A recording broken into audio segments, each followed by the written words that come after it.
ಎಲ್ಲರಿಗೂ ನಮಸ್ಕಾರ.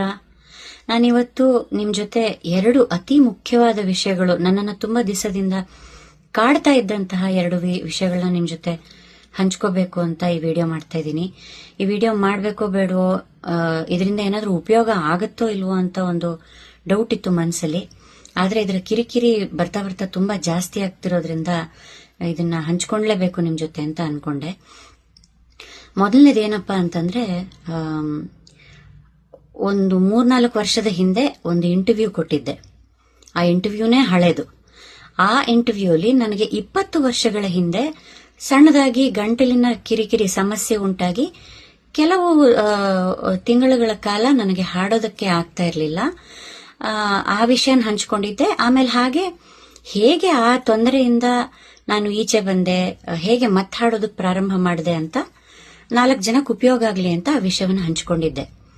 ಅವರು ಅದರ ಕ್ಲಿಪ್ ಅನ್ನ ಮಾತ್ರ ಹಾಕಿದ್ದಾರೆ ಪ್ರಮೋಷನ್ಗೆ ಅಂತ. ನೀವು ಪೂರ್ತಿ ಇಂಟರ್ವ್ಯೂನ ನೋಡ್ದೇನೆ ಬರೀ ಆ ಕ್ಲಿಪ್ಪಿಂಗ್ ಮಾತ್ರ ನೋಡ್ಕೊಂಡು ನಾನೀಗ ಹಾಡೋದಕ್ಕಾಗ್ತಿಲ್ಲ, ಹಾಡೋದು ನಿಲ್ಸ್ಬಿಟ್ಟಿದೀನಿ, ನನ್ನ ಗಂಟ್ಲು ಹೊಟ್ಟೋಗಿದೆ ಅಂತೆಲ್ಲ ತುಂಬಾ ಜನ ಹಬ್ಬಿಸ್ತಾ ಇದ್ದಾರೆ. ಇದು ತುಂಬಾ ಮನಸ್ಸಿಗೆ ನೋವು ಕೊಡ್ತಾ ಇದೆ. ಎಲ್ಲಿ ಹೋದ್ರೂ ನೀವೀಗ ಆರೋಗ್ಯವಾಗಿದ್ದೀರಾ, ಹಾಡ್ತಿದ್ದೀರಾ ಅಂತಾರೆ. ನಾನು ಮೊದಲಿಗಿಂತ ಹೆಚ್ಚು ಬ್ಯುಸಿ ಆಗಿದ್ದೀನಿ, ಮೊದಲಿಗಿಂತ ಹೆಚ್ಚು ಹಾಡ್ತಾ ಇದ್ದೀನಿ. ಹಾಗಾಗಿ ಇದೊಂದು ವಿಷಯ. ಇನ್ನೊಂದು ತುಂಬಾ ಮುಖ್ಯವಾದ ವಿಷಯ ಅಂದ್ರೆ ಈ ಶಾರ್ಟ್ ಹೇರ್ ಕಟ್ ನಾನು ಯಾಕೆ ಮಾಡಿಸಿರೋದು ಅಂದ್ರೆ, ನಾನೊಂದು ಹೊಸ ಸೀರಿಯಲ್ ಅಲ್ಲಿ ಒಂದು ಪಾತ್ರ ಒಪ್ಕೊಂಡು ಆ ಚಾನೆಲ್ ಅವರು ಆ ಪಾತ್ರಕ್ಕೆ ಇದೇ ರೀತಿಯ ಶಾರ್ಟ್ ಹೇರ್ ಕಟ್ ಮಾಡಿಸ್ಬೇಕು ಅಂತ ಕೇಳಿರೋದ್ರಿಂದ ನಾನು ಮಾಡಿಸ್ಕೋಬೇಕಾಯ್ತು.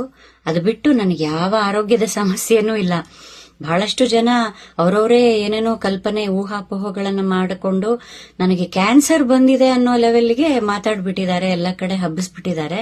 ಇದರಿಂದ ನನಗಿಂತ ಹೆಚ್ಚಾಗಿ ನನ್ನ ತಂದೆ ತಾಯಿಗಳಿಗೆ, ನನ್ನ ಪರಿವಾರಕ್ಕೆ ತುಂಬಾ, ನನ್ನ ರಿಲೇಟಿವ್ಸ್ಗೆ, ಫ್ರೆಂಡ್ಸ್ಗೆಲ್ಲ ತುಂಬಾ ನೋವಾಗಿದೆ.